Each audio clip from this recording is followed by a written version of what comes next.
9th Civil Military Operations Commander dumalo sa NEDA Development Administration Committee meeting.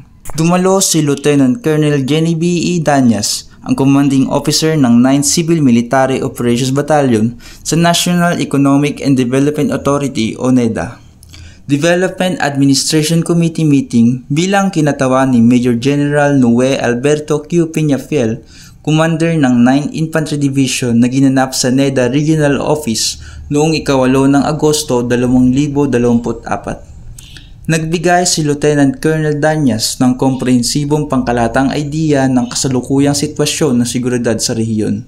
Binigyang diin niya ang patuloy na pagsisikap at inisyatiba na isinagawa ng 9th Infantry Division upang mapanatili at mapahusay ang kapayapaan at kaayusan. Binigyang diin ng kanyang presentasyon ang kahalagahan at pakipagtulungan sa pagitan ng mga kasundaluhan at mga ahensya sa pagpapataguyod ng seguridad at kaunlaran.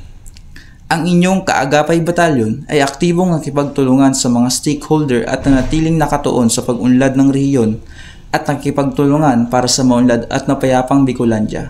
Ito, si Kaagapay dyan, ang kaagapay ng mga Bicolano.